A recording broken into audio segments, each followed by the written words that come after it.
Wah,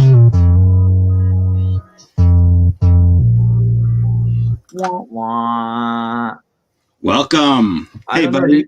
did you hear anything? I didn't hear any audio out of that clip. I hope the audience did. I'm not sure if that worked. Oh my, it's possible they didn't. Oh gosh. I mean, I was hearing it, so I enjoyed it. So Without context, it was still pretty pictures of me. So, recent Tartarians, what's up, everybody? How's it going? welcome. Well, I don't know if everybody heard the audio. Sounds like maybe not. If you didn't hear it, probably they didn't hear it. But trust me, you guys, it was a really wonderful little tune from my friend DJ Quad. I inferred what it meant. So there we go. Epic. Well, I'll figure out a way to get that shared properly, maybe to the page as a standalone. But let's go ahead and remove that for the moment. Hello, good to see your smiling How's it going? face. I think this is the first time we've chatted. So other than via text, Happy New Year. Oh yeah, since New Year's, right? Yeah. I was like, first time we've chatted. Did they total recall his brain? Like, we're friends for ages. Totally. No, yeah, it's been a minute. That, like, New Year's happened theoretically, and a bunch of other things too, and things are pretty interesting now. Yeah. Yes, they are. Well, so obviously on a million fronts, and we both have ample opportunity, time, and occasion to chop it up about a lot of different diverse matters, many of them a little bit fringe, many of them very controversial. Today I asked you, well, it's kind of interesting because like you pinged me and was like, hey, let's get on together soon. And I was like, bro, you read my mind. I've been wanting to talk to you about this very thing.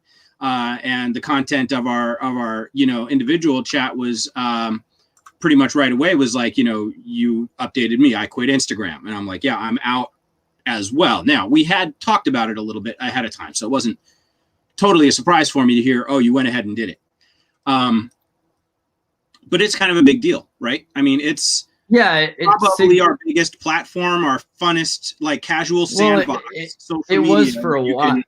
Okay. Right.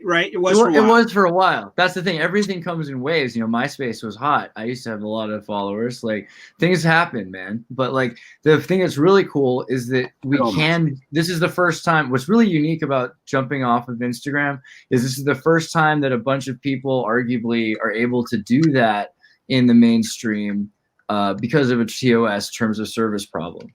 Because so many of the apps, what's happened for the last 10 years has been, well, yeah, but it's LimeWire. Everyone's like, okay, I get what I want out of the app, so it's okay if they spy on me and they put malware in my computer. It's like, that's not a good system, but you keep wanting to have the access to the app. Now that we've had this happen with Facebook, people weren't able to. They knew that Facebook was messed up, but nobody knew how to jump off of Facebook yet, because there wasn't anything there last couple of years. Mine's was kind of not quite there yet. It's a lot better than it was then, but your first impressions are hard. And so when you say, hey, we're building this together, that doesn't always sell as well as we have a perfect thing that's like safe for the lawyers and whatever. So Facebook kind of won for a while. But now you look at how they purchased all these great Instagram was useful because of hashtags, and it was not very well censored. The algorithm was easy to game, is a good way to put it, for longer than it was for other systems. I think you touched on a really important point right there with respect to, first you mentioned MySpace, harkening back to an earlier era of, what we think of as kind of quaint social media today. But really, at the end of the day, MySpace, was very modern. It had most of the features that we see today on the Facebooks of the world. It had more features. You could like shrink down the page, have a whole new HTML page that you put there. We were having fun in that HTML editing era. Everybody was with their page. Arguably, it was probably good that the internet moved on from such bells and whistles on our pages. But what I was going to say was that basically that MySpace, when it debuted, and then later, a couple of years later, Facebook, both did so in a time and era of a complete absence of skepticism or caginess on the part of the public, to trying a project or a platform, such as that out, right? It seemed like an unprecedented, fun place to go be. It was a natural evolution of the AOL-driven chat room type community that itself was an artifact and an outgrowth of the even earlier bulletin board system type message boards communities that came before them, right? But we lost that internet. That's the beauty of the old system. BBS boards were like in your mom's closet connected to the fax line. And when they started getting rid of that, we had cool things like IRC. And this is kind of one of my pet peeves is like, we used to use hashtags like and dollar signs and asterisks and all these symbols way before Twitter, and Twitter has kind of taken credit. I think it was Messina has taken credit for the hashtag. And really all they did was they misinterpreted and broke down a fabulous part of the internet. It used to be that you had dollar signs and pound signs. You had a room, like at a person was in a room, pound sign, whatever. And then you'd have a subject, which was an asterisk. And we had like pretty well built like a coding inference system that we would kind of speak in, the AFK, LOL, all that comes from then. And then, Twitter didn't have a very good search algorithm. So they're like, every word's coming up all the time. So maybe just emphasize words with a symbol, but they used the wrong symbol. And then they kind of, by doing that, destroyed the grammar and the dialect of open matrix era computer generation. Like there were a lot. And so MySpace is also the Tom Is Not Your Friend documentary I vaguely remember from like 20 years ago probably. But there was a video that was all about this, which was LimeWire, which was built on Nutella. When I was a kid, we used Unix and Macs, and we didn't have Windows all the time. So, we had to use computers uphill both ways in the snow. But we had like Nutella networks. Nutella was like for peer-to-peer file sharing. And then that became used in LimeWire and Acquisition. But those were like products that were accessing an open network. And so those products were spying on your computer. And the people that owned those companies or put money into those companies were Rupert Murdoch. I mean, there were a lot of people, but Microsoft and other companies were kind of sketch about it. Rupert Murdoch was gung-ho because he's out of Australia to do this. So Kazaa, which is like one of the scariest ones, Kazaa was really into spying on you, had crazy amounts of malware that you agreed to have because you made an agreement that was licensed by lawyers written by Rupert Murdoch. It wasn't some little kid program made by like some hacker kids. I mean, there were ones like that, but those weren't the ones that you got ads for, And so there were already, you have to think back at that point, how ads were already starting to infiltrate the proximity of the internet. Like there was so many less things to look at, and so the things that you saw were emphasized by how well they were presented to you. And in AOL and things, people were, targeted ads existed, way before Facebook. Right. But MySpace was a dangerous tool that came out of Kazaa.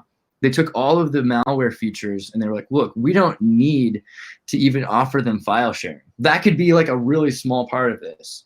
Like they can do way more through, and this is how In-Q-Tel got involved with Murdoch's, to build. Facebook came out of trying to emulate some of the more necessary features of the Chinese census also, because you have to know that for the last 4,000 years in China, you go from one place to another place, you need to within 24 hours register that you're in that new city or that new town.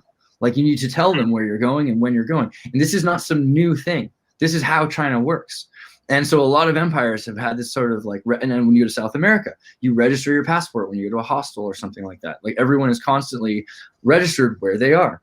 That is what Facebook, bless you, but that's what Facebook is for. And so they took away a lot of the features. You have to think like MySpace was more advanced than Facebook because you could do more things. You could make an interesting page. You could put a game or a JavaScript app that was like, the snake game as your web page using MySpace pages. You'd have music and it was an interactive multimedia experience, So I was all over it. I was having my fun on MySpace for a long time. As a matter of fact, it took a while to transition off of it. Right. I missed my blogs. My blogs just were one day it all just disappeared. And I was like, oh, that's a bummer because there was some good stuff there. Yeah. But, well, and they said for a while there they were going to try to keep everything up for us. But of course, go back and try to find your old profile now. It's not there.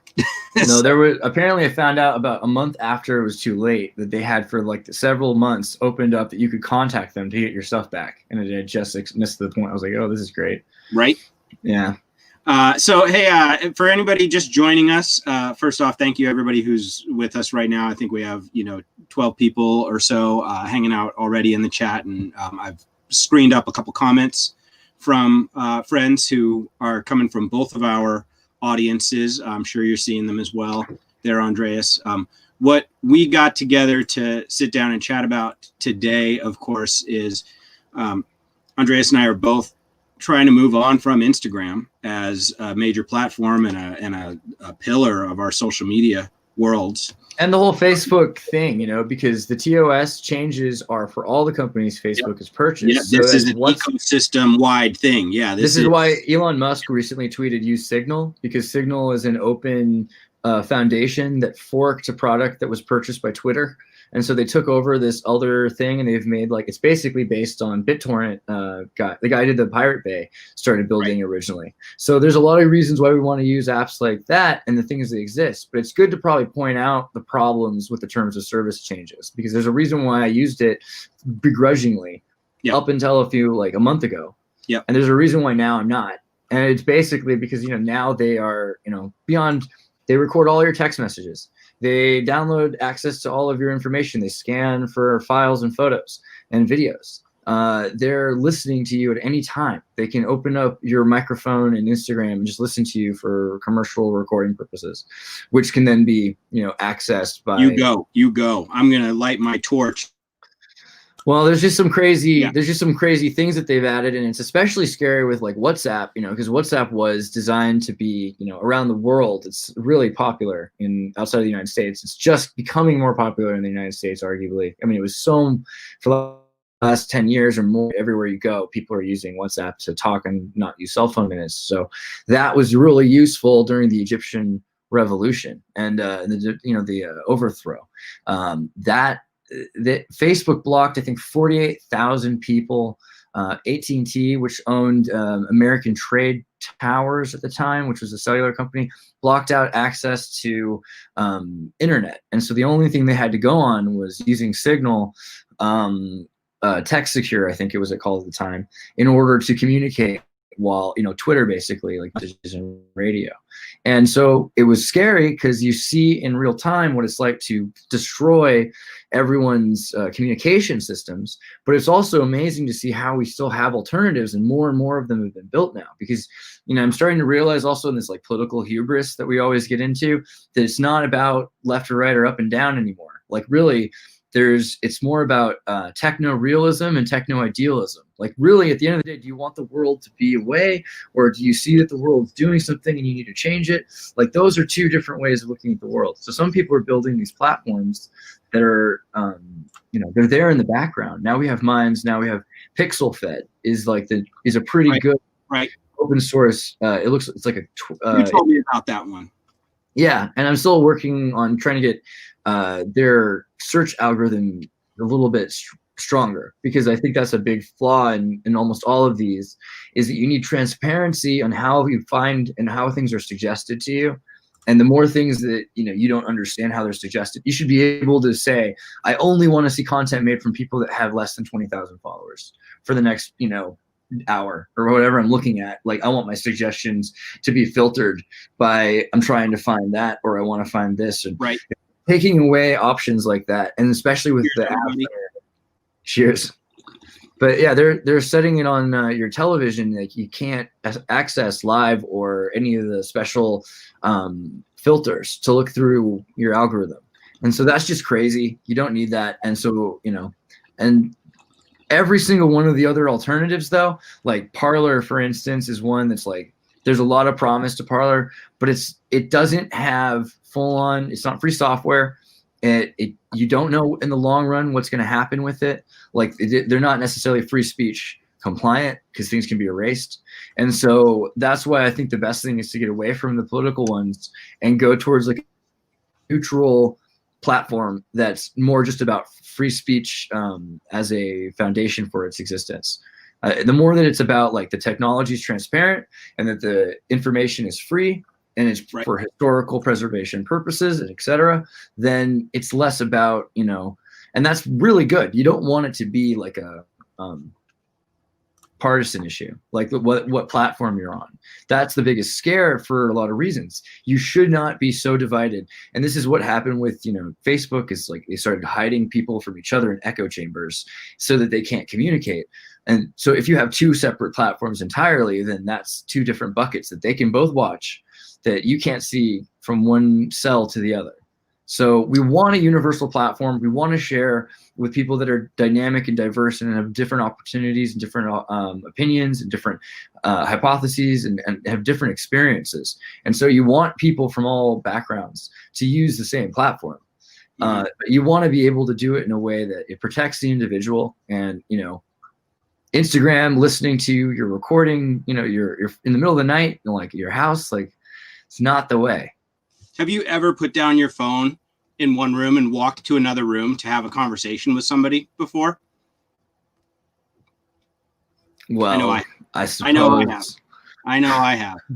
And that's not. What exactly are you asking me? Not because we were plotting, revolution or anything either. It was just like, I don't want this thing next to me right now. I don't need to get ads served for the topic I'm about to discuss with my friend or my spouse for the next 2 weeks to a month. For those of you who just saw me, by the way, glancing away while Andreas was sort of, giving us the overview of this issue, it's because I had what I thought was a recent article up explaining the terms of service in plain English. It turned out to be a much older version of an article from Gizmodo dealing with, because this has been an issue every time these companies have updated their terms of service over the years recently. I feel like for the purposes of the live stream and the fact that we're on YouTube, I don't want to share the JP Sears piece that he did on the new terms of service right here in line. Although I would be surprised if he cared, honestly, because he is taking a bit of an activist bent with his recent posts on a lot of this stuff and has sort of been flirting with getting banned from both Facebook and Instagram recently. It's this new fetish, like this new tribal right. If you get banned, apparently, I don't know. I guess that's what people want to do.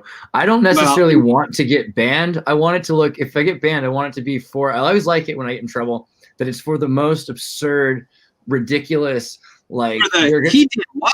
That's why? Yeah, that's and it always makes me feel vindicated. They're like, yep, he called a guy a bat, got 30 days banned on Facebook. True story. I said a guy was a bat. You got banned for calling a guy a bat. Yeah, I'm still banned for 11 days right now because somebody was making a gravity joke or something, and I said, like, yep, you're a bat. You're upside down, hanging off the ceiling, and they were like, and so I had to ask some friends who work at Google, because I was like, do you guys, what the heck? Like, what's the deal? I have friends who've been like YouTube censors for years, have to go to therapy because they see like people get killed and they have to censor the videos. And it's like crazy stuff that they have to go through for censorship. There are bad things that they have to censor.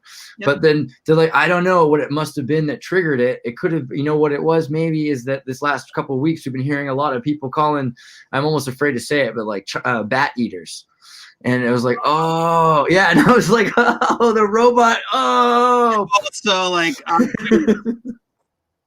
wow. That's crazy. Yeah, man. Because like anything can be taken, like turned into some weird context by a machine. Yep. And I kind of respect it. Like I like GPT. Like I like GPT a lot. I think that if open artificial intelligence, deep neural links think something is racist, maybe I'm missing something. Like that's sure. Maybe I am racist. So that's great. That's a great observation. I was going to say to you, now I've related part of this story to you. I have related part of this story in posts on Instagram on my way out the door. So I didn't make a big deal about getting ready to leave Instagram. Nobody cares if I'm there or not, in the grand scheme. But I did. Well, I say I didn't make a big deal. I did. I took my time over the last month getting ready over Christmas and just put out a couple very simple posts telling everybody, I'm shutting this down. You know, I've had enough. I've gotten to my threshold. That threshold being the reasons you just stated. We've already had vastly too invasive terms of service that we've accepted with Instagram, Facebook, which are a family.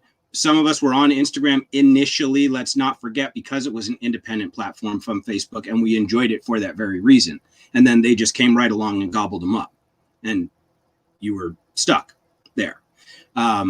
Everybody remembers the fiascos when Facebook has, you know, forced everybody to download the Messenger app onto their phone, which itself came with a very invasive set of terms of service, the likes of which at the time had yet to have been seen before that. The size of the app itself was larger than the Facebook app. The Messenger, you know, sub app, the spin-off app that was just supposed to be a discrete feature, used more space, memory, background, energy, and bandwidth, you know, on your phone than Facebook did. Yeah, I mean, people need to switch. For people, I don't know what is, you know. People need to start seeing that Wire works really well. Wire Messenger I use a lot. Like Telegram is great because they have like, you know, they have boons on if you can hack them, they'll pay you like $1 million. Now they are independent then, for real. I think I had them for a while on my phone. I don't think I was using it with anybody, and I don't think I presently have even Telegram phone. I don't fully trust Telegram. I'm just saying that their encryption system is pretty good. So like it seems like it's something that'd be impossible for them to fully record your conversations and get. And that's especially what Wire is for. But what I really like is Signal, because Signal is, as far as I can tell, like a trustworthy company, and also like it's a company that offends people for existing, and that's a good sign. Like a lot of people, they're like, oh, this is going to be used for bad purposes. That's almost a good tip off that they're saying that that's the right app, that that's the safest app to talk through. Signal is like no ad for Signal, but that's what it looks like for anybody who wants to see it. Thank you again. Yeah. Who's hanging out with us in the chat. And Signal isn't a social media, okay? That's just a discrete messenger for you to communicate with your check friends. Out if you want to build a network like Discord, check out element.io. Element.io is really cool, and it has decentralized passports, so you make your own license to drive. You know, you don't need to go to somebody and ask them for an account. Like basically you make your own identity coin or passport, you know, kind of thing. Use your account with a password, and it's yours, and you've generated it, and then it can tell that you've logged yourself in. And so this is great. This is actually my favorite. Dismiss the web cookies tracking frickin' ubiquitous message that's on every page. Are you using Brave? Are you using the Brave browser? No, this is Chrome. Okay, so that's another thing. Still Chrome. Any rule of thumb, if you're using a Google product, find an alternative as soon as possible. Because A, they're all falling apart. Google is not interested in giving out free stuff anymore. They're trying to change and pivot what their company is.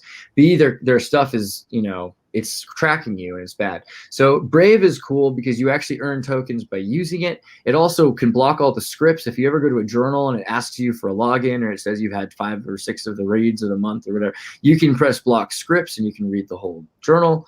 Brave is the best browser that's on the web right now. And I think I have it downloaded. I just don't know why I've been totally unsuccessful at using it, or even Safari for that matter, as an alternative. I'm sitting here on a Mac. It comes with Safari. I don't really do Safari. Safari's like Internet Explorer for me. I mean, I'm sure there's great things about using it, but I always use Brave. I try to use as many of the free software tools as possible because they're lean. They don't use as much system resources. They are versatile. They can run on any one of your systems, and you can log in back and forth.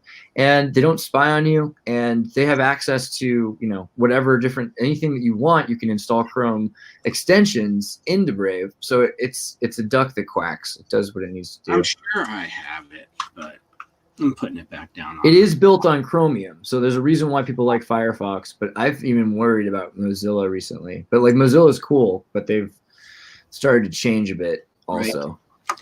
Well, so thank you as always for leading by example and having good suggestions, actionable, you know, things that people can do right now. You know, we just looked at 2 or 3 tools that are out there, that have been out there. that nevertheless, a lot of people have yet to adopt. I've at least heard of all of those. I'm using Signal and like it for what it's worth. Everything. And Odyssey. There we go. Good old Odyssey and Library, right? Yeah, so because like that's the other thing is I've had like 1,000 subscribers added in Library and Odyssey in the last month. So right. it makes it this does everything that YouTube used to do, and it's better. Now I'm gonna be able to get a laptop because I like making tokens off it. And like YouTube has suppressed me down to like 1,000 of my actual subs.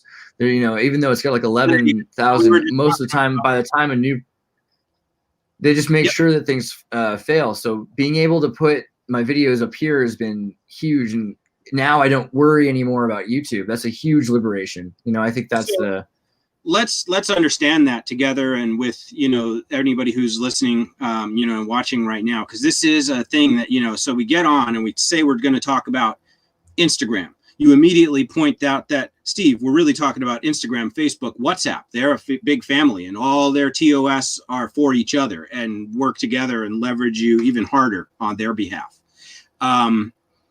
Whether it's others that we trust out of willful ignorance or out of lack of them having gotten caught up and been in the headlines for misbehaving, like Twitter or others. But, Twitter's been hacked and compromised. Twitter's had censorship issues. Twitter's had deplatforming, etc.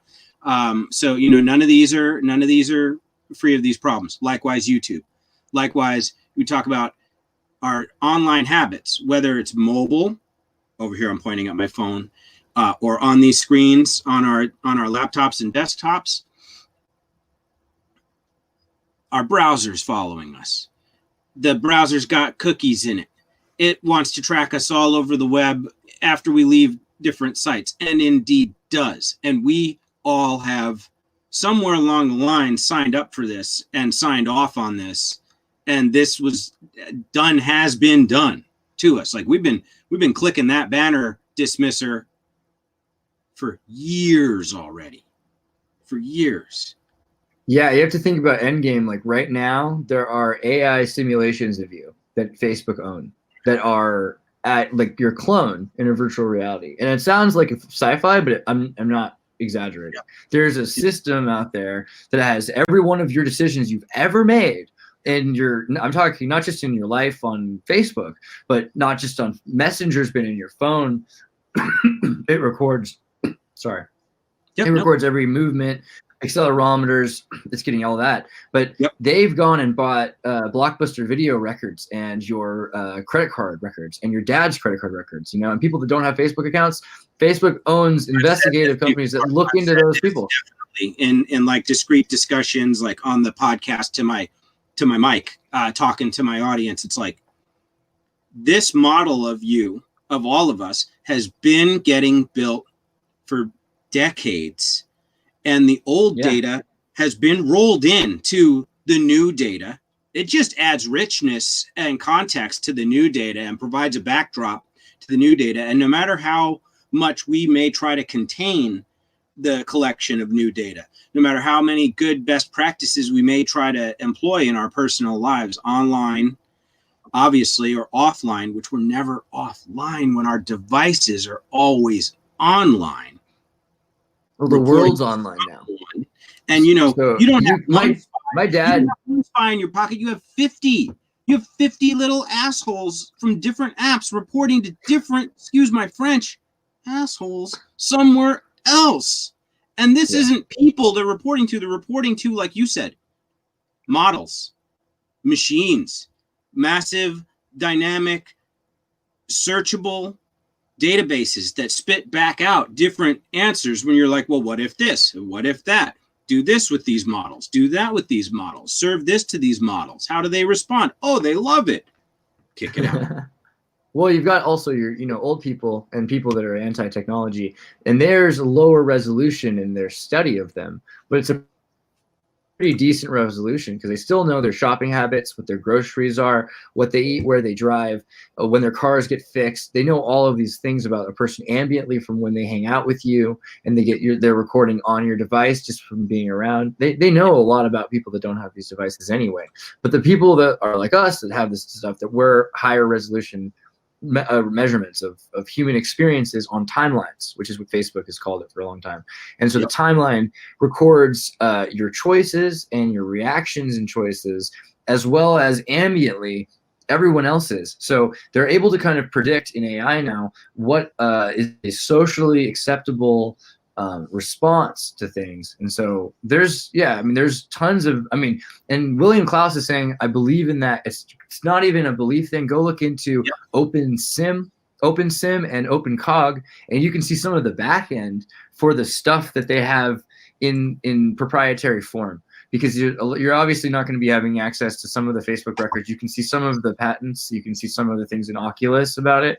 But for the most part, you can just see the technologies there, and you can put 2 and 2 together with, if you had this data and you put it into this system, you would have this thing, right? And so there's only so many people that have that data, but there's a system that you can access and see the system, because they have to make that open source. Because what if one program gets shut down? And that's the ambiguous part that's open that everyone gets to need to know. That's the need to know.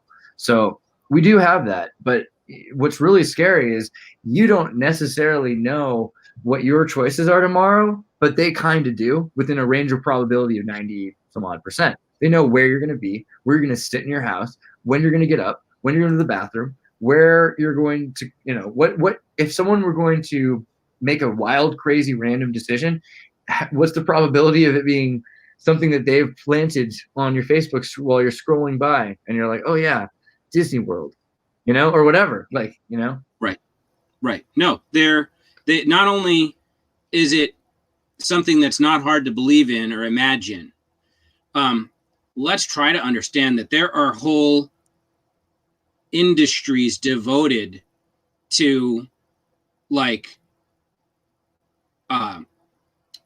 aggregating, analyzing, and leveraging public data, publicly available data, and privately available purchasable data that's like semi-public. That's these databases of massive amounts of shockingly rich information about us. As you pointed out, we're talking accelerometer based, GPS location based, ostensibly anonymized in this way, that way, or the other way type data, but that also comes along with a guidebook for the people who are purchasing the data, telling them more or less without names exactly who these people are.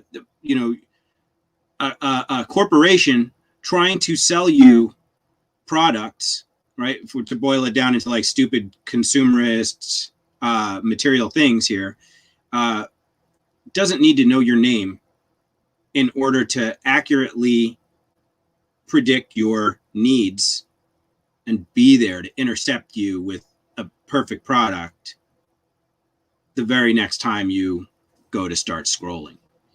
The reason why I left Instagram is similar to the reason why I left Facebook almost 2 years ago now. And as I say that, I give the proviso and the truthful statement that I haven't actually deleted my Facebook account. I'm just not checking there. I'm not on there. I haven't severed the tie fully yet. I'm still too scared to completely shut down the pipe. I want to be able to peek in because I still want access, right? Like we all do. Well, that's funny because here's the thing about that, guys. So if you didn't delete your account, Facebook still has an account with you. They're still going. It's not. Yeah. So the way it works with Facebook is when you go onto Facebook, you check Facebook. And when Facebook's on Facebook, which is all the time, Facebook is checking you and everyone on the internet all the time. There's no point when they're not checking you on Facebook. So while you're on the internet and he sees, his IP address is associated with an account that's linked to his Facebook's, account somehow, that it exists, then it scores your IP address in your timeline. So it doesn't matter if you're checking the app or not. If you have the app, if you've agreed to the TOS, and by having it, you've agreed to the TOS, then you're being recorded all the time, and in weird ways where they're looking for your parents' Blockbuster video records. Now, not that it's a justification or to make myself look that much better, but the app is off the phone. Messenger's off the phone and has been for a long time. Instagram has now joined them in the kicked category. It's off the phone. And that wasn't an easy thing to do. It wasn't an easy thing to do. I likened it a couple days ago on my individual live stream to my audience then as like one of the toughest things I've had to do since quitting cigarettes as like a full-blown, 7-8 year cigarette smoker. It's a good comparison. That's literally what they were going for when they made the app. The user experiences. They base the user experience on drug responses, right? Yep. There's a reason why the colors are they are. I want to look right now. I want to know if anybody's noticed that I've left. You know what I mean? Are they going back through and looking at my old pics? I don't know, because again, I didn't delete the account yet. You know what I mean? Now, my plan this year is to do it for real, Andreas. I'm going to. I have my older Facebook archive. I'm going to re-archive that one more time. I'm going to go through the process, which isn't super easy and clear, but you can dig into your Instagram settings. We're here talking right now, I think, because we feel like this is a big enough deal that we've personally left it behind, knowing that it'll be probably challenging for both of us to continue to grow in any way.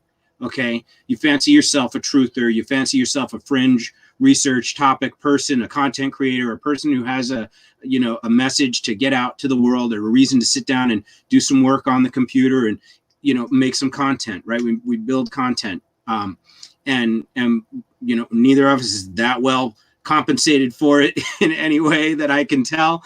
And so, and there's a million others like us out there. In the description to this chat, I called it the fifth estate. The fourth estate used to be the independent media. Okay, to the third, second, and first estates, those being like the crown and the, federal governments of the world. It was like that kind of thing. Like these are the powers that be in the world. It was like the crown, the federal governments, and the church. The Roman Catholic Church would be the third estate. And then the fourth estate was the media, holding them accountable, right? Once upon a time to the real public. The rest of the world, the people who they all supposedly served. Well, I feel bad for most of the people that haven't switched over yet, because the problem is, like, I feel I'm in a lucky, not the best circumstance, but the fact that I put my videos on Library and Odyssey, and now that I'm getting hundreds or thousands of watches and 12,000 watches on videos and things there, I'm ready to jump off. Yeah, like I'm gonna be able. I'm making some money, like not a lot, but it's like definitely more than I was making on YouTube. And so YouTube for me, it's like, can we stream there live yet? That's the problem. So that's why we're streaming here. It's gonna archive. It'll bounce directly. They're writing it right now, and this is the thing about me and like always being on the bleeding cutting edge of technology. But they are the right option, trust me. But like they are going to take another month probably to get fully WebRTC or some sort of a tokenized alternative for streaming. But there are alternatives. There are things that work, and we're looking at Streamlabs and we're getting that there. So this is the point is that's not a problem. For the next month, you ought to be streaming on YouTube that you're going to Library, because you want people to see and migrate with you.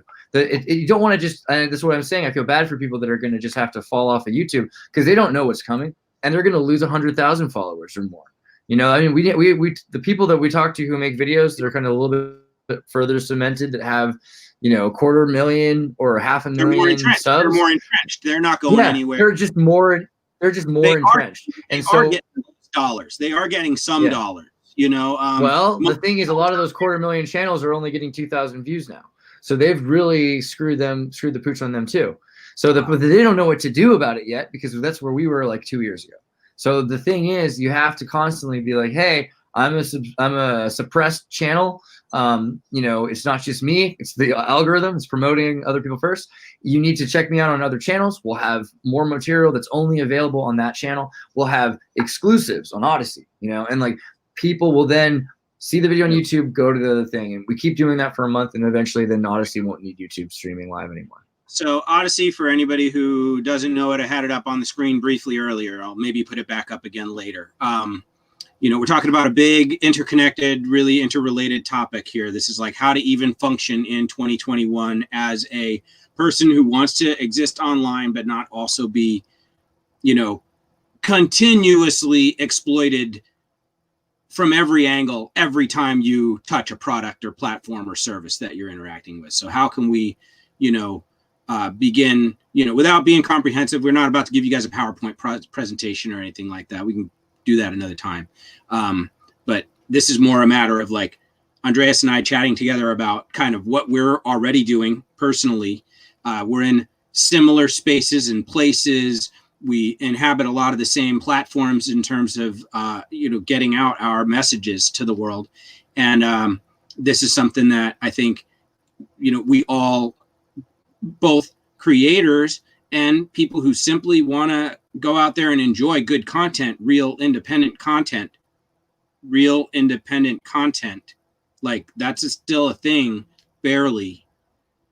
But they're, as you guys have seen, they've done everything they can. They continue to do everything they can. They have amazing, diverse tools at their disposal to turn up or turn down the volume, the amplitude on any of us. Put it that way. If they like you, they'll find you and they'll make you into something. If we don't serve a purpose, if we don't, probably represent a big opportunity, and we know what we're talking about when we say that, then the volume will not be turned up on us. The spotlight will not be shown upon us. We all have the same tools. We also know that we're being heavily observed at all times. I wanted to recap for you this story about the thing that put the nail in the coffin for me with Instagram. And this is something for everybody who's listening right now. And again, thank you to absolutely everybody who's here. 19 people listening right now and hanging out with us. Thank you all so much. I'll share Andreas's page here as well. Here's his domain. That was just my permanent internet domain. Go to tartarinova.com to make sure no matter what else is happening with Andreas, you've got him there. Did I mute you, Andreas, or did you mute yourself? You're okay? Oh, I just kept mute. Yeah, I was just listening in on your whole. Yeah, no, you had to cut one. I know. It's okay. That's good. I appreciate everybody appreciating that. That's very I spend a lot of time interrupting because of the. No. I was trying to make sure I got what you were saying across. So I'll give you guys this story. So we're here together. Like I said, we're talking about getting off of social media, but still staying on the internet. Getting off of social media and still somehow being effective in growing a channel, an identity, a brand, a YouTube, a podcast, a post-YouTube library channel or Odyssey channel. This is a platform I've also, begun to dabble with. I'm very excited about Library and Odyssey, obviously, because of the syncing capability that they've implemented there. For those of you who, haven't listened to me, I've already mentioned it, but I'll say it again. I'm on Library and Odyssey as well, just like Andreas is. Both of our channels have pretty much the exact same names over there as they do here on YouTube. I'm pretty sure it's in my show notes as well. My link to my Library channel, at least. These are presently pretty much just carbon copies of our YouTube content archives. They're archives, so to speak. It's a nice mirrored place that we've got that's approaching YouTube functionality in terms of you've got the ability to comment on our videos. Andreas just pointed out I have about 5 or 6 videos.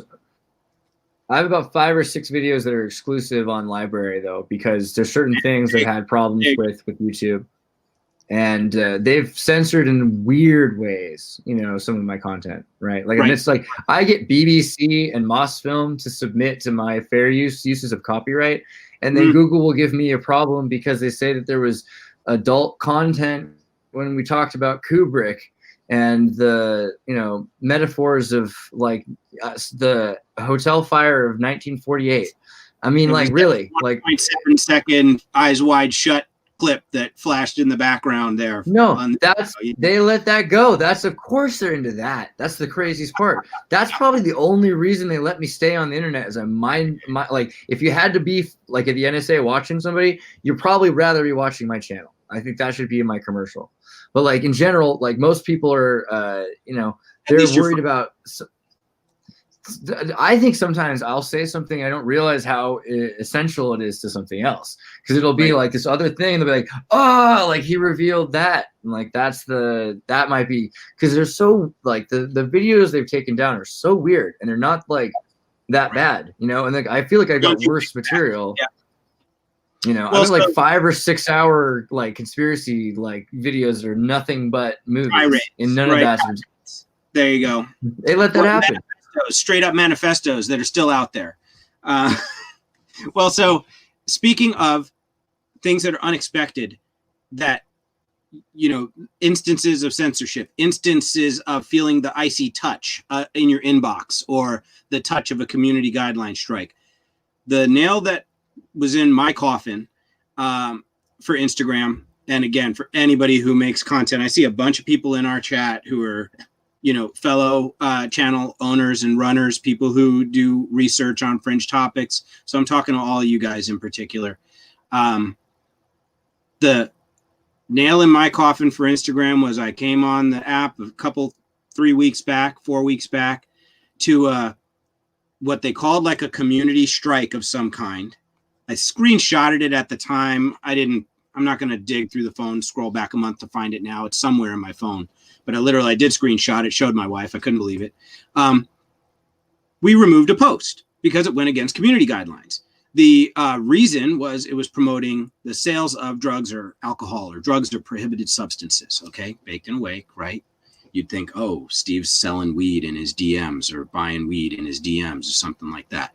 Okay, first off, reminder, I'm in a legal state. I'm very old. I'm in my majority. I can go to the corner store in like 4 directions from here, and I've got a different store. So there's no problem for me for accessing cannabis legally and decorously. Decorously.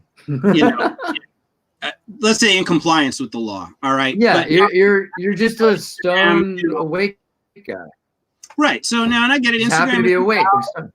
Instagram isn't, trying to be about weed and weed culture, and they're not trying to promote drug sales, and they have to dance their fine line with, federal law and everything else like that. Right. But the post in question was not a post of me smoking a doobie or taking a dab, on camera on my Instagram feed.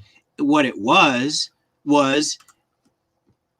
somebody else from a blind account, a cold message, DM from out of nowhere, was messaging me from like Thailand, trying to sell me Kratom. You're familiar with Kratom, of course. Okay. Yeah. Kratom, for anybody not familiar, is of course of course, for anybody not familiar, Kratom is another plant medicine product. A lot of people use it to come down off of opioid addiction in particular in this country. A lot of other people simply use it to manage chronic pain, inflammation, etc. And still others abuse it lightly, like many other drugs, and get pretty dopey on it. And because humans are monkeys. Right. And have you ever seen a raccoon get drunk? I mean, exactly. Like everybody does it if they get the chance. So this is Kratom. It's not everybody's cup of tea. I've never liked it. I've only ever tried it a couple times. It's not the easiest product to ingest or enjoy anyway for a lot of folks. You can put it in yogurt. Don't tell you I said that. But the problem, some shit, or like put it in a capsule or dry wash it with some juice, which is really shady, and you end up like choking half the time trying to do that stuff. So for many reasons, you got to be careful, fundamentally, because it's an opioid analog. And I find the idea of taking, a spinal electron suppressant that, makes you, there's a lot of issues with like, and some people say it's a mood suppressor, stabilizer. It's like, that reminds me of like, that's like something that Michael Jackson might've said. Like, you got to be careful when you're taking extreme solutions to problems. And I'm not saying that it's not like if you fall off a motorcycle in Thailand, yeah, I'll be on kratom for like 2 weeks probably. But like, right. if you have to get like a broken arm or something. That stuff. Let's do it. Yeah, like if I broke an arm, like I'll be probably taking kratom instead of like heroin or like an opioid. My limited experience with it would medical uses quite that way. No, it's a good substitute for an analgesic. Stronger. But you don't want to get addicted. You can get addicted to it. That's real, you know. Interesting stuff. It is interesting stuff. So somebody messages me trying to sell me kratom on Instagram to tell this extremely laborious long story short here. I had refused the person. I politely refused him, like, thanks, person who messaged me out of the blue, but I don't need it. I can get it here as well. Because, by the way, it's also legal in Washington State where I live. Okay. Yeah, you guys are just like sinners. I can't even believe the Sodom and Gomorrah of Washington. I gotta come visit. I'll visit. So I would welcome that. We would love that. So I had politely declined. It was like a 2 or 3 line exchange. Again, you guys, Instagram hit me with a community strike. They said they removed a post. This was not a post, you guys. This was a message in my inbox. And everybody, it was like 6 months old. Like, just let that stink for a second. That's just like, I've seen for a second. It was 6 months old. It lingered around in my inbox. It's almost like it wasn't a bot that picked up this message. It's almost like somebody performing a manual audit of some kind looked at the message and was like, I don't like that. We're going to take that down and give them a strike and give them the icy touch. It probably was TOS and updates because Facebook was taking over Instagram. The last couple CEOs and presidents quit last year or year before. I mean, they turned on a filter that wasn't turned on before, or turned it up from Facebook's 7 using so that it's more sensitive, and that flagged it. It took them like 6 months or something for Facebook to get Rosetta to interface with Instagram enough that they can record everything. But I also want to just respond, like, kratom withdrawal is preferable to opiate withdrawal. Yeah, that's literally the point. It's preferable to opiate withdrawal. There's very little that's there's opiate withdrawal is pretty much the worst possible thing you'll ever possibly, God help you, experience. But yeah, it would be preferable to that, I guess. But this is an age-restricted channel, by the way, here on YouTube. Yeah. I've done that to be compliant with terms of service also, by the way. And be careful with coffee. Be coffee careful as well, dude. Like, I mean, I know I sound like Joseph Smith, but like adezine's in your head, right? Like don't come for my coffee. Caffeine. Don't come for my coffee, bro. It's too late. No, it's too late. Here's the deal. If you like coffee, it's too late. I'm not telling you to quit coffee. No, I'm not. No, seriously, because your brain is forever changed. Because the way your brain works is it has receptors to feel tired that release chemicals, and when you put coffee into those receptors, the caffeine fits in analog into those places. It will then make you not feel tired, but you'll start producing more tired receptors, essentially. And so as time goes on, you need coffee, and there's no way to stop someone from, like your rest of your life. That's it. Hopefully this isn't too loud while I, continue to chat with you. I'll try to do it without muting this time. But I'm going to go ahead and take another dab because why not? So it's laxative juice. That's great. Fantastic. So basically, you guys, my point is, when I finally understood really and truly that, not only are they in my DMs as a philosophical concept, as something I acceded to in some terms of service somewhere, they're in my DMs looking at old messages, removing them, sending me creepy notifications that, in my mind, being a, kooky, tin hat wearing conspiracy theorist type as I am, I say are sort of designed to psychologically intimidate me and shape my future behavior on the platform, right?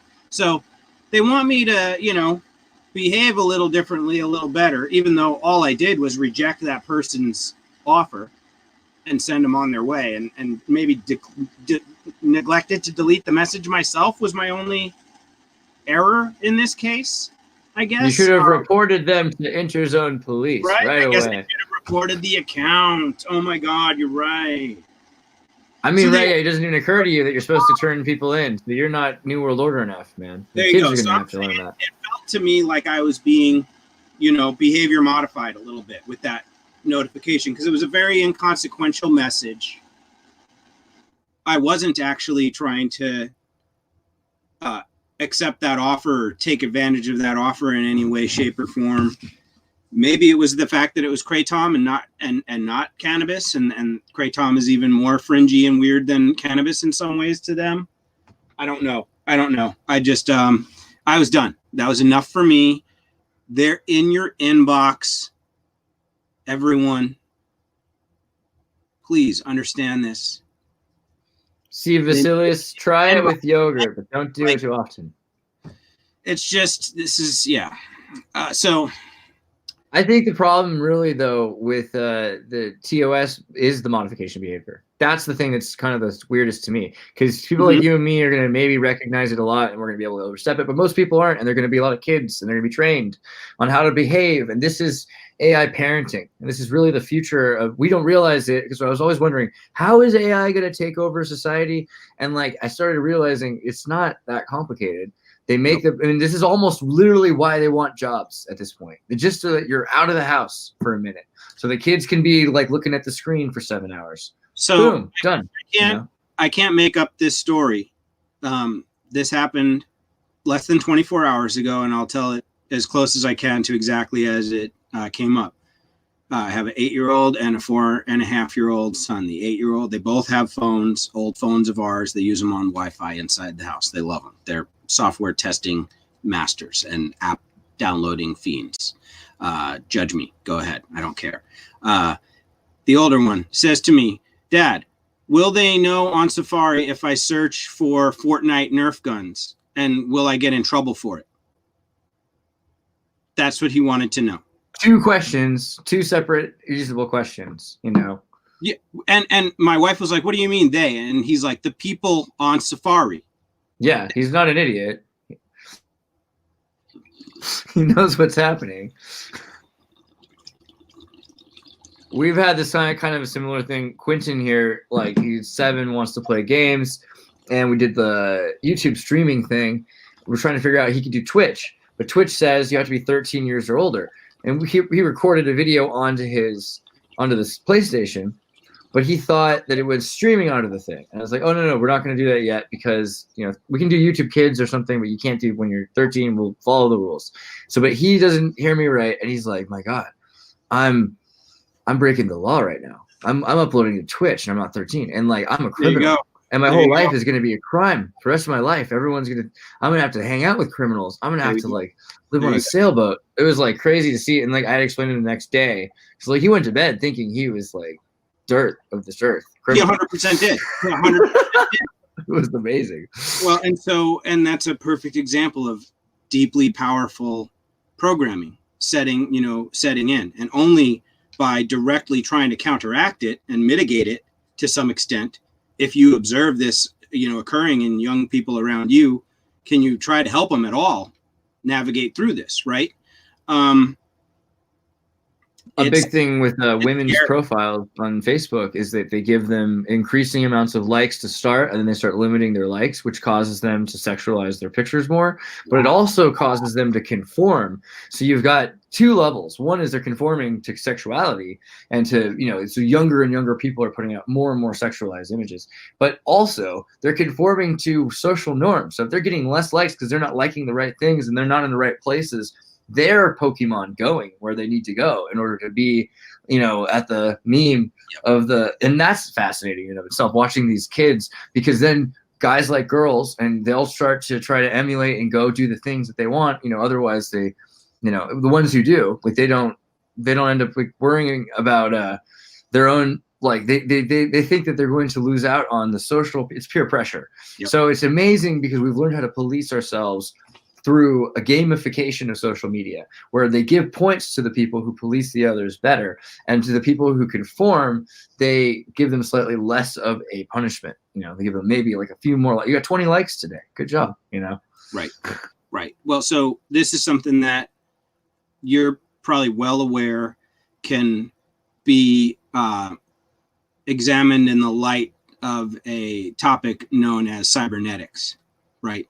And it's a school of thought that's been turned into a science of sorts that's largely an industry that has to do with understanding the goal-seeking behaviors of almost all organisms, but obviously with a heavy focus on higher vertebrate organisms, in particular humans.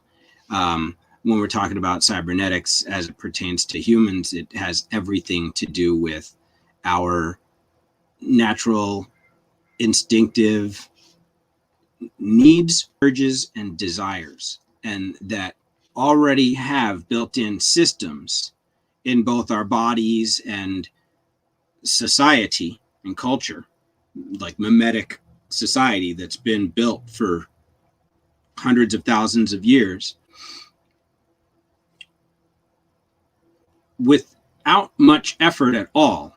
Once you understand people's like hardwired needs to be loved, to be accepted, to not be looked at as an outlier, and to be rewarded for their participation in the game. Okay, the American dream, the good citizen shuffle, wherever you may be. Once you have a pretty good picture of what that is and what that looks like, and you're already in the position of disseminating the information, distributing the resources, controlling the scripts that become the curriculums of the education systems in a country.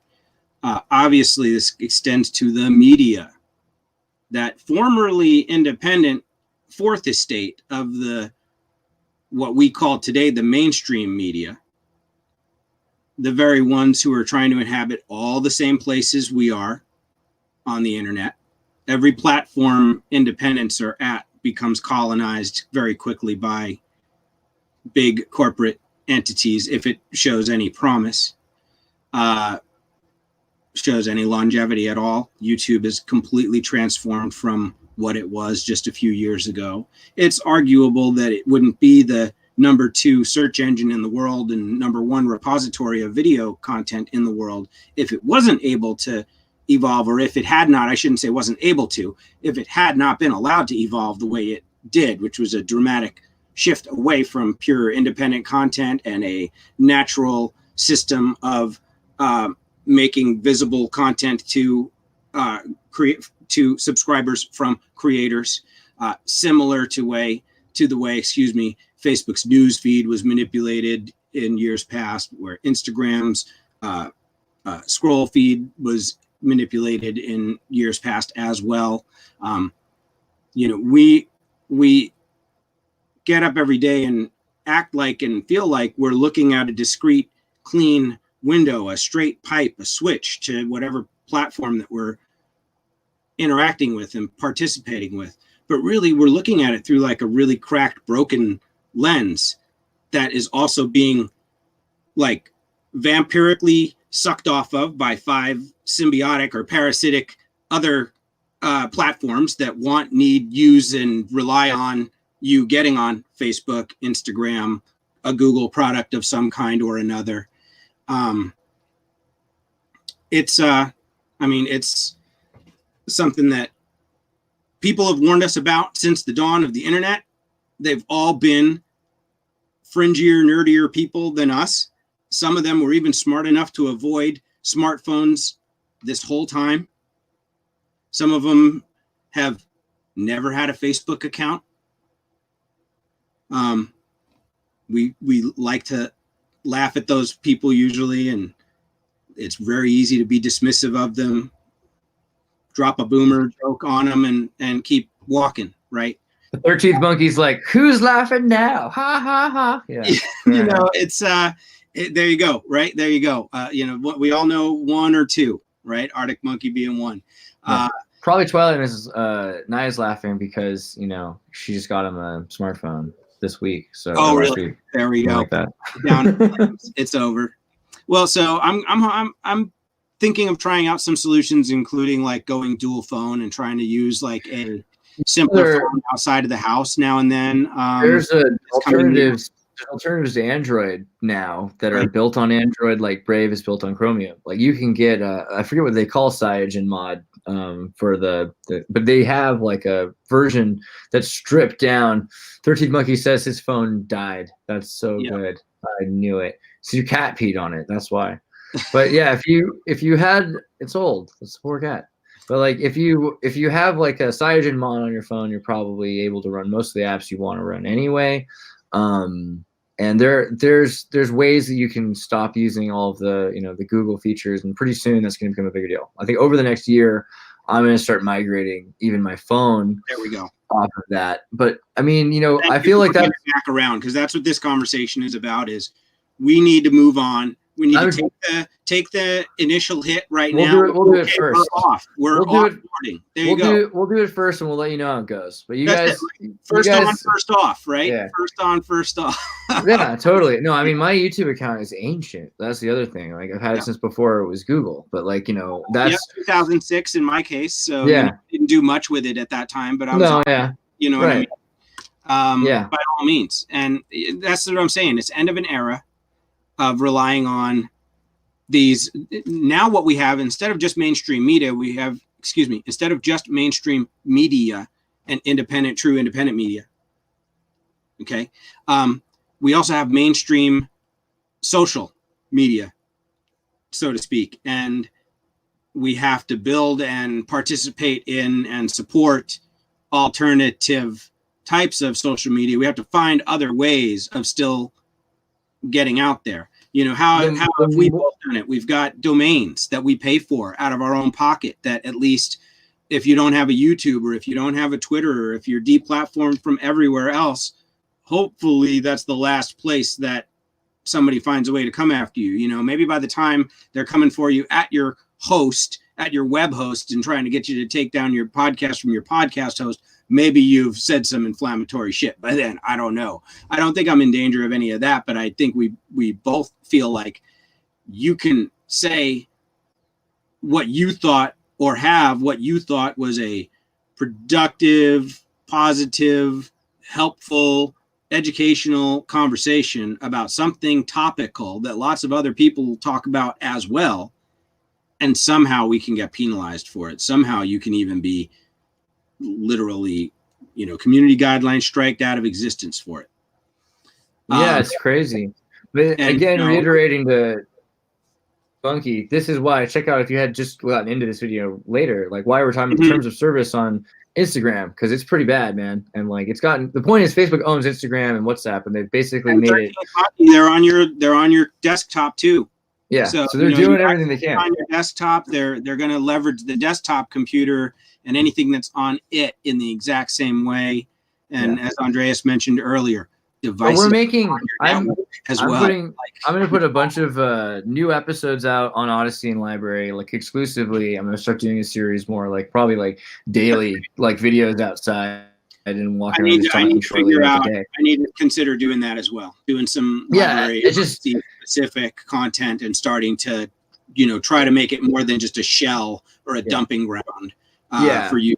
Because the thing is, like, YouTube is like forbid me from doing things before that Library won't, and they're openly excited that I'm trying to do it. So for me, it's like it's a duh, like I'm going to do that. But it's also important that people start, the more content we make that's good, the more people will jump to the platform, because it's a better place to find videos. I've been using it. When I first got it, it was token based, and I was mainly using Library for backing up archives. And then as I started using the app, I realized how much more I enjoyed the video not turning off on me, the video not having ads, the video being, if a phone closes, I can hear the video still if I want. There's features that unlock with Library that make watching the video more comfortable, not just on my phone, but on my computer. And Right. we're, you know, the work that they're doing, and like I've asked them, I was like, dude, can you do this? And they're like, yeah. And then they did it. Like they fixed the interface like to specifications. So that was a great chat with the CEO from Library. Oh, dude, Jeremy's so cool. Yeah. And Tom also, who's working on some of the apps that, like, the people involved with that are like human beings. So that's the other thing. Like, you're gonna get more, like they're paying more attention to you as a creator, and so that's nice, because you know with Google it's like they could easily give less of a care about you. Yeah, yeah. I mean, I certainly have never felt helped along by them along the course of things. So I don't know. I guess there's a few tools in the YouTube studio, the creator studio, but not not too much there. I mean, the weird thing is, like, so the inconsistencies with Alphabet, Google, and YouTube policies, because you have to understand, you've got like Indian CEOs now that have come to California that are running Google, and they're more moderately conservative, and they have like more policies that have to do with drugs and sex and alcohol, which, you know, in India and, you know, other places where Google is working, they have higher restrictions on what people are allowed to see. So in America, though, Sure. that's conflating with our own personal libertarian South Park Californian attitudes, because you have people working for Google that like to have sex in furry costumes. So the and do drugs, trust me. Mm-hmm. So the inconsistencies with them telling you that you're bad because your channel says you're like a little stony, but you're, you know, not asleep. Like that's, you know, like the whole thing is like, and it shows you this weird political, like not political, but politician like inconsistencies and hypocrisy. That they're constantly pretending to be ethical because they're not ethical, you know? Like, you know, like, it's my California vibe.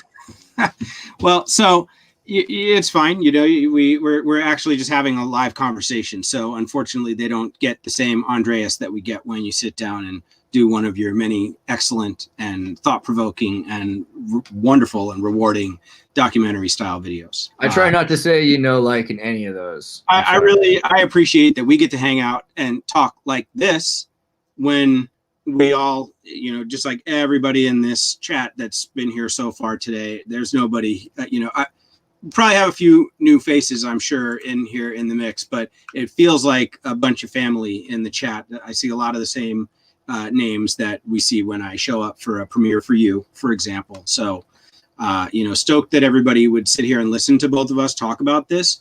I hope that we're not coming across as ridiculously solipsistic or narcissistic. This isn't just about us and our, you know, particular projects and creative endeavors and careers. It's also about the same dang topics we talk about in so much of our content already, everyone. The compromises that we've been making are enough. We need to begin to make hard choices, to make changes, to appear briefly like on the surface we might be going dark from each other. We're not really going dark. There's a big, wide internet out there. If you lose a content creator who you liked, who you were pumped about, who you trusted, and who you were hoping to get more from, there's a very good chance they're going through the same soul searching and trying to problem solve for this, just like we are. And hopefully we'll see people all over the place make similar choices in the next couple of years where they move off electively and close off that pipeline after the fact. I need to pull my archives down and delete what's left. You guys won't be able to go back and see my stupid memes. I'm sorry, you know. Sadly, you also won't be able to see my family and my little homestead and my garden and my bikes and everything real that I've shared with everybody from my personal life over all these, you know, many years on these platforms. Roll back, you can sit there and get to know me in Instagram. You can to be fair, we're working on, just so you know, that we are working on that. So when earlier I was talking about pixel fed, what we're trying to do is a similar thing as Library to synchronize your Instagram. Brilliant. Brilliant. What you're going to probably, in the meantime, what you're able to do is you can ask Instagram for a data download of all of your material, and from there you can upload those photos instantaneously. So it is something you can do. We don't have a button you click that's done yet, but it's in the works, and the GitHub is aware that I needs just to happen. couldn't find it in the App Store yet for iOS, but that's a product that's in development. That's the thing. It's not an app. It's a web app. So you go to pixelfed.com in your phone, and it works like Instagram. But you don't need to buy it or download it. It just works in your website like Gmail, basically. So, and it looks a lot like Instagram. It has most of the same features. You can tag people. You can put videos and photos and GIFs and things like that. I've put a few GIFs up. And it works really well. I mean, and the thing is, there's other alternatives that are going to be coming. Like, if you think about it, using library to hold your photos is totally feasible. You can hold anything there. But PixelFed is, quick and easy, and it does everything Instagram does. And there's only like a few thousand members right now because, again, like, this is brand new. But this works really well. This is the first time that we've gotten to a point where one works that well. So that's the point, is we've gotten to replace it. For a long time it's all hypothetical until something exists, and this is like it does everything you want to do. Like, well, so that's the product there for anybody who is interested in finding a way to preserve. Like me, I really need to look at this seriously, not because like my Instagram feed has some massive inherent value, but I guess like many of us, I have used it in some half-assed and partially unconscious way as a sort of blog or journal of my life, right? Of sorts for the last few years. A public curated version for sure that omits everything that isn't a good memory. But it would be nice to have that. Yeah. Go ahead. Oh, sorry. Just pop the screen on the bottom here. Did I not add it in? This one. Add you. Boom. Yeah, this is good because this is on account. Wow. So you could really quickly go to CNET and back up your Instagram to delete your account. There's they have a right to sell your photos, and there's a lot of reasons why you don't want to deal with this. So you go through I think you go to profile. I'd like to delete my account in the corner, and then it'll leave. But first thing you want to do is export your creative content, and that would be take all those files once they're sent to you in like a 10 piece file. Then you're going to be able to copy them over. And so that drop me that URL, Andreas. Yeah. I'll put it up on the bottom of the screen for everybody so they can I'll send it along right now. Navigate to it as well. Cool. So, but this is the thing. In general, backing up your content, I've done this a few times. Like on Facebook, I did this, and Google, I've done this. Google just shut down Google Music because they're going to do YouTube Music, and so I have like hundreds of thousands of songs or something on that. So I had to get like a hard drive so I could back up all my songs. I have weird Japanese albums, and stuff that I wanted not to lose. But the files, they give you like other files too. They give you like records on all the times you've played that file and what other files you played with it. And so it's kind of interesting to do this, even if you're not ready to leave the platform, even though you are. Just to understand the extent of what you've actually got residing there. By the time you see this, you're going to want to leave the platform. So think about it. Dropbox charges us a lot of money to store data in your Dropbox folder, but you can put 8 or 9 or 10 years worth of memories on Instagram. What year did Instagram get started? I think I was on it 7 or 8 years. It's not much older than that. Yeah. It's not much older than that. So, but they're housing every photo and every video I've ever posted, and every photo and every video that everybody else has ever posted that they've not deleted themselves electively for free for all these years.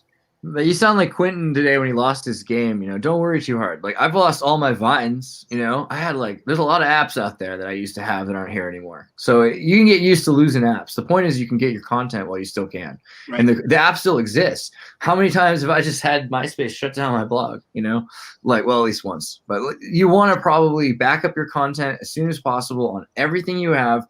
Put it into something that's going to last. That's one of the reasons why library is so cool. Google Music's not just down. Google Photos is now going to start charging you, and they're not going to do unlimited photo backup anymore. Yep. So another thing I'd say is I use Blue. You could feel that creeping on that product. Anybody who's been using that at all in the background for the last couple of years, as they've fleshed it out and added features and all sorts of stuff and updated their terms of service over there as well. Everything, of course, is getting and has been monetized. It's everything's a subscription. Everything's a microtransaction. You can lock all these things with library and have it so only you can access them, which is pretty sweet. And then if you want, when you take all your content and you put it on, take your pick on one of these, new platforms, Minds or something else, then you can start sharing back references on the app for the next month. Check out me on Minds, check out me on my other place where all of my content is saved. And, so that way people are used to, you get used to things. You're not losing any content. You're not losing any subscribers really, because you have a month trying to get them used to the fact that they're all going to want to leave too. And how big are your communities? Because chances are they've kept your community as small as possible anyway. So you're going to be amazed to see how much faster it grows on an unsuppressed platform. So, right now they got you in a place of false fear because you're like, oh man, it must be like it is in this horrible city. They certainly do. I'm still afraid to leave YouTube. Where do I go then? Odyssey's sweet. You're gonna start as soon as you start using Odyssey more and saying Odyssey in your videos, you're gonna start seeing your video at the top of the recommendations in Odyssey. You know what I mean? It's so just start using Odyssey more, and you're gonna be like, what? But yeah, also Klaus is talking about the cloud. You can get a unlimited amount of space on Bluehost or one of these web hosting companies. You can get a host that will give you unlimited space technically.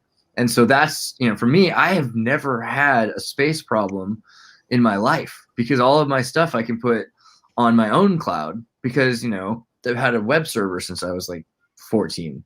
You can get that, somebody rents it in Florida, it's cheap, get it going. There's no reason why you should be trying to trade for freedom, your liberty, this service, because you can get it for $10 a year or $20 a year. Well, right now we all have and have for many years. So for so many of us, it's a matter of, getting out of abusive relationships that we've been in for a long time.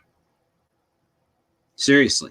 Being a YouTube creator is the ultimate abusive relationship because you're just constantly I have to go back to him. And everyone tells you to. How many YouTubers do you guys watch and listen to that every video they have to say something about YouTube fucking with them on spurious digital rights management, copyright takedown requests by fake companies that don't own any music, but who are nevertheless totally unappealable and will get your video pulled down for 100. Well, all right, we've been on for a while and talking about this, so I'm getting on a rant. I appreciate everything. Somebody said DLive, but DLive has got problems too. For one thing, it's looked at as this white supremacist thing online, which is bringing the wrong kind of energy.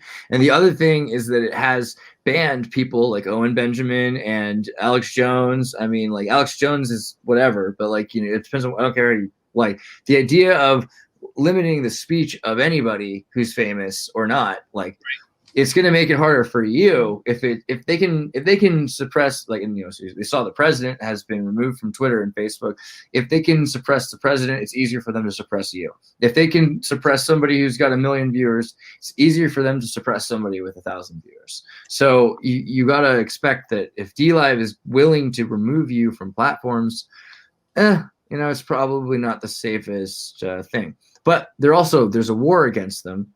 So, I mean, I'm down to like look into it more, like, and see what's going on with that. But like, clearly, BitChute also I like, but it doesn't have the same monetization or tokens, and that's why library is so good, because it recognizes the value of information, free information. And the more suppressed free information is, the more valuable that is. So it should be tokenized, So, like, you just touched upon something that I think is really crucial to acknowledge. And it's something that's a big problem for me with figuring out how to move past. I moved from Facebook and I never landed anywhere. Why? Well, there's a reason. I didn't know DLive had a white supremacist vibe, or maybe maybe there's a large proportion of people of that nationalist bent who are posting content on that platform. Perhaps that's and I was just reading Wikipedia defined it as that. There's probably a better word for it. No, but like, this is what I'm saying. So I left Facebook and didn't land anywhere because the options that I saw before me, Minds being foremost among them, didn't strike me much differently. I didn't like the vibe when I got to Minds. Every time I've gone back to check, I've seen all the same type of rhetoric and all the same type of personalities being presented front and center on there. And I just don't know how somebody of any more moderate philosophies can go on there and not feel like they're being confronted with a lot of, rhetoric of a certain slant. I just don't see it yet on something like Minds. And I don't know how that gets reformed on a platform that has started with. Well, the difference is it's not reforming the platform; it's reforming your hubris. Sorry to put it that way, but it's like you can't expect the platform to remove people if the platform is about freedom of speech. It's like, so honestly, it's a bummer that they seem to be the crew that landed there first. Oh yeah, but like, because they were the people that were pushed out. They were the birds that were pushed out of the nest first. Right. But they're definitely not the only ones. And a lot of my Minds doesn't look like that, because I remove people and I remove things that I don't want to see for myself. Like, I've blocked Barack Obama and Joe Biden and McDonald's and things I don't want to see. Right. Like, so instead, what I see is like. Oli makes another good point here. Big tech will just buy those places out. But they won't buy the things that are free software, because the thing about free software is it makes more sense just to steal it, because you can then make a product that uses the free software tool without paying the people who made the tool in the first place. The problem with that is because of the licensing, they'll have to always keep it free. So they're less likely to be incentivized to do that. They're actually more likely to pay someone $1 billion to make something else just so they don't have to use it for free. This is the thing about freedom. They hate freedom. They hate freedom so much that they're willing to pay to destroy it. But with, library, the token is not just, gratis for you to use. It's a software that's built that you're building in your computer, your own video token. Like, it's not that they made it on their Facebook cloud with YouTube servers. No, this is you making a thing. And so they can't take that away from you. That's the point. That's why I use it. I guess that's an aspect of their tech, which, though I've heard discussed both in your discussion with the CEO, and in several other videos that I watched on Library, as I was trying to understand it better and understand, was it, worth a visit, or let alone worth, trying to participate over there. Yeah, absolutely. Exertus Discord is a great place to be. Shout out. But I was going to say, I don't know what I was going to say. I was going to say that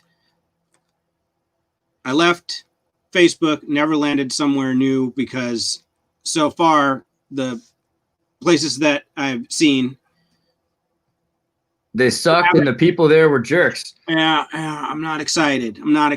I've got a Discord. I dabble over there. I'm a longtime member of your Discord. Not as active on there as I used to be, but I'm just fortunate that we're able to, collaborate and interact on different channels. so I feel like we still are fully plugged in, and I feel like I'm still part of that community. I know, I could roll through anytime and still see friendly faces. So I know that even though I'm leaving Instagram behind, it's January of 2021. We're both leaving Instagram behind as of the last couple of weeks. But I'm not going to stop creating content. I'm not going to stop creating my podcast as a discrete entity, and I'm not going to stop creating content for YouTube. I intend to continue to make more video content.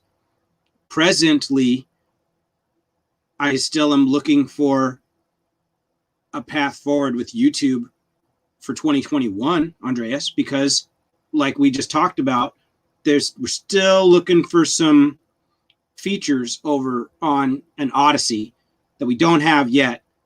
In particular, like this ability, the ability to go live, the ability to interact with people in comments. I feel we looked at Streamlabs.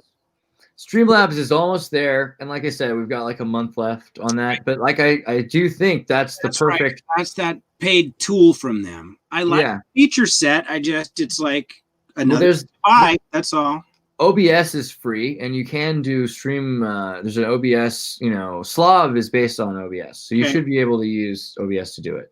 But what's the thing is, in the next month or two, while they're getting WebRTC to work in streaming, this is still useful because you can be talking about how we're leaving YouTube on YouTube, and you're going to want to bring as many people over to. Not everyone's watching the live stream. We're like, less percent, like 10% of your audience or something like that at the most.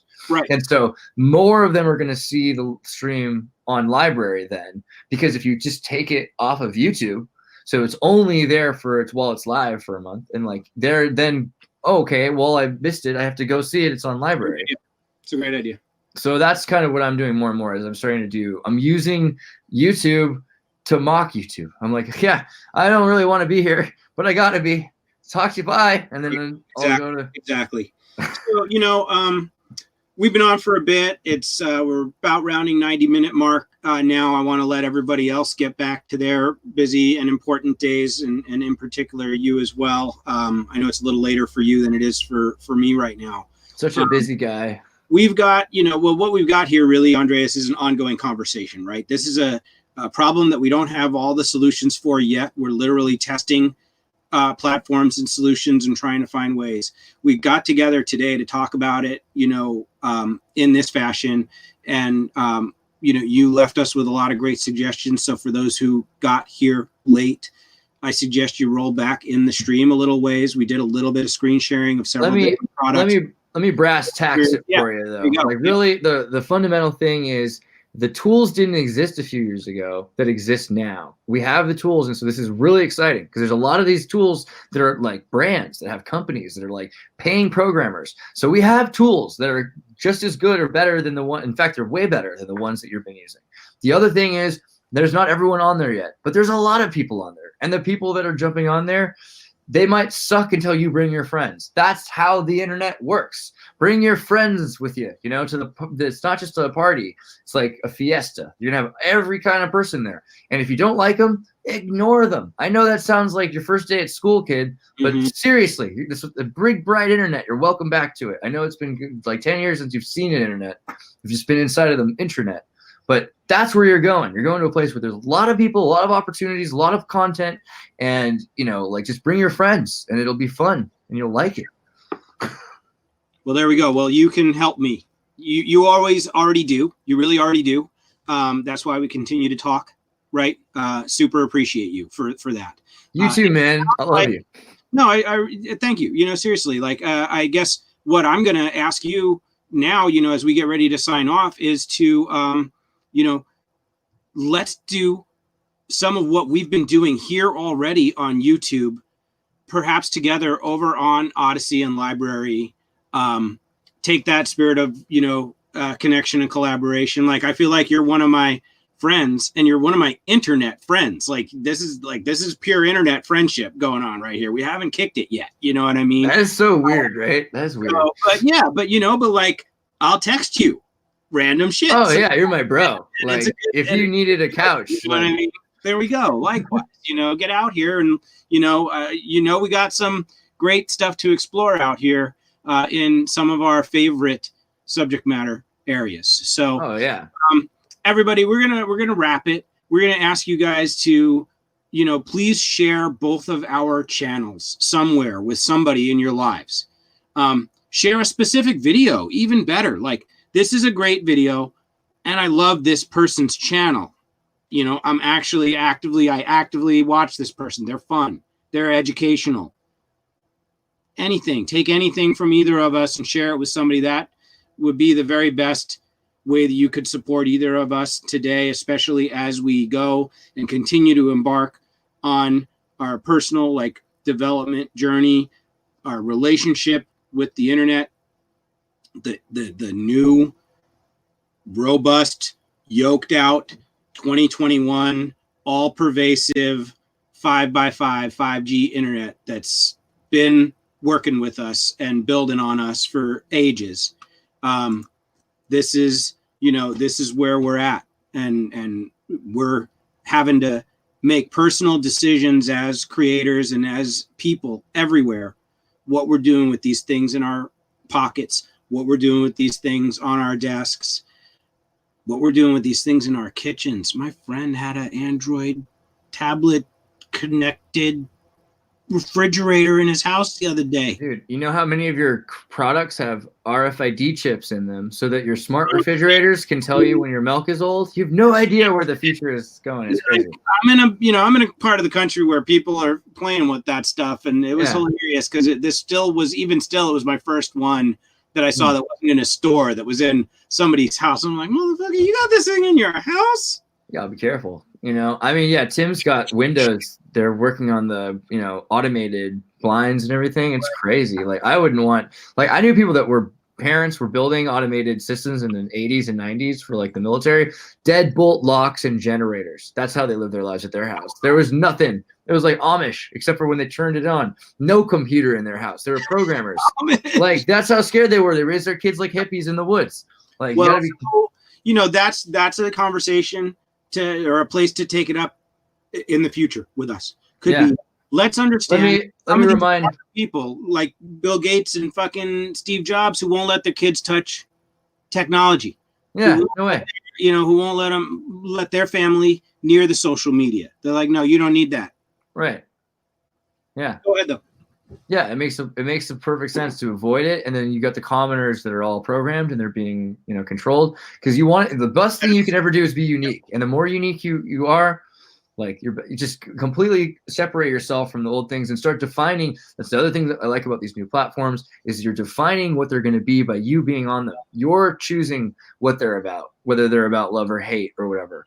So there's less people there. I'm going to be interacting with them differently too than I have up to this point. You know what I mean?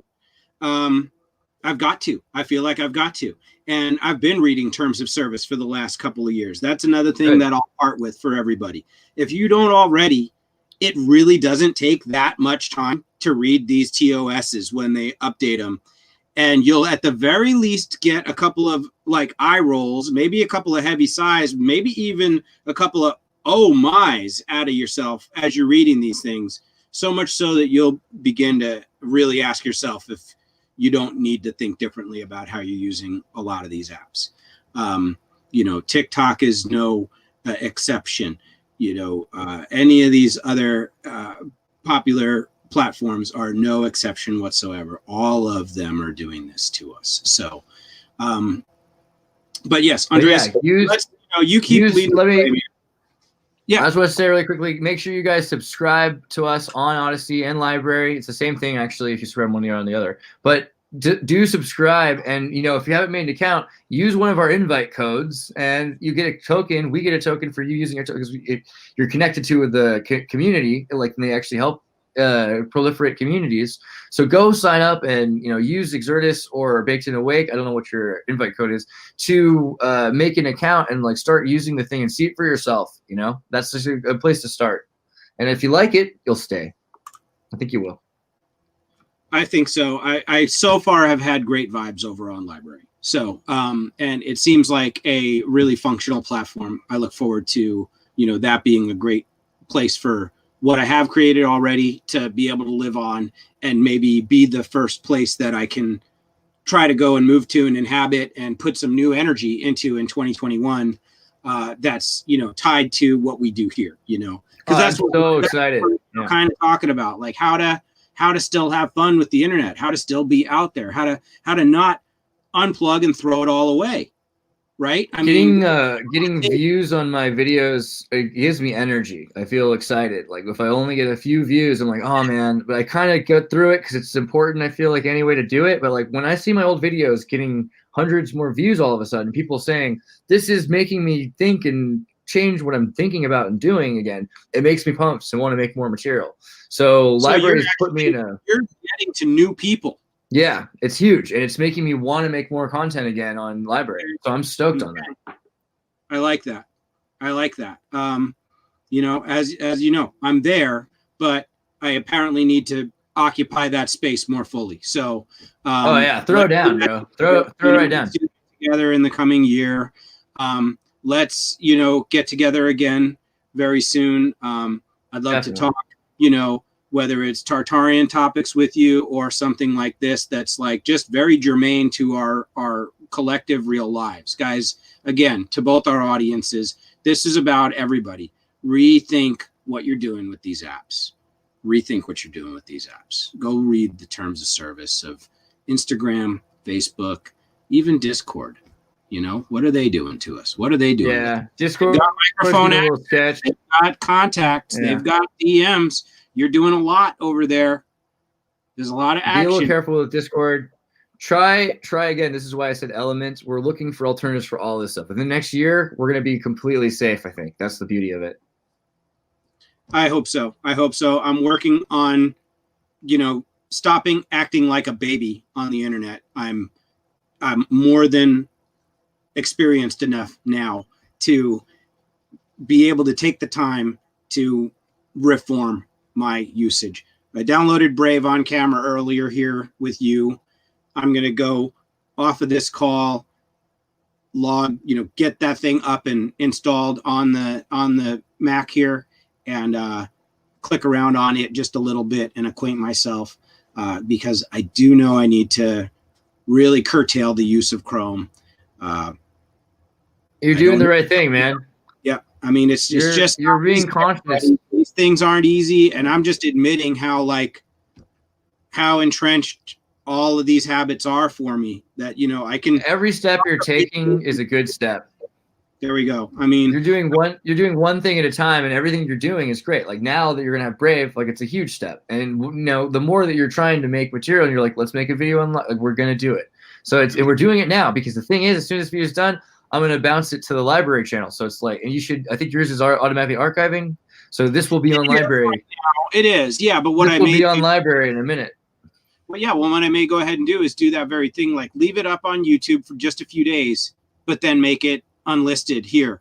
And having done so, make some sort of announcement on either my community page or on the podcast, reminding people, hey, there was a great conversation. It had to do with all of this strategy moving forward in terms of, social media and the internet.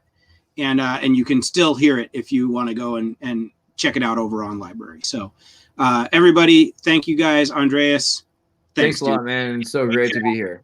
Yeah, super great to have you. And, just the two of us, even just a great time. So, let's just keep it going. I think you've got a great role as a internet mentor for us here right now. So we're going to have to check back in maybe in a month and I'll let you know how Brave has gone and how what else we've done behind the scenes since then and how that's going. Because it'll be another month in the rear view, another few weeks in the rear view with no Instagram usage. Maybe I'll be on Signal with you, talking to you. I'll look like a homeless person and this beard will be crazy, You're going to be sending me.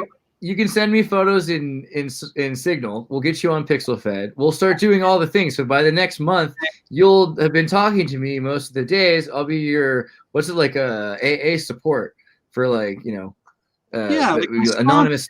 Like my sponsor. That's great. I like that. All right, good. That's a volunteer position, right? It's not a paid position. Oh, yeah. Just clarify Yeah. that right now. Okay. It might be tax deductible. I'll look into it. Probably. I'll be happy to write a note for you, whatever you need. So, guys, thank you, Andreas. Thank you. I got tartarinova.com has been scrolling at the bottom of the screen for the last moment or two here. Check it out, guys. It's a great time. Everybody else, if I haven't said it to you in a little while, smoke indica and do shit anyway. And we'll see you all.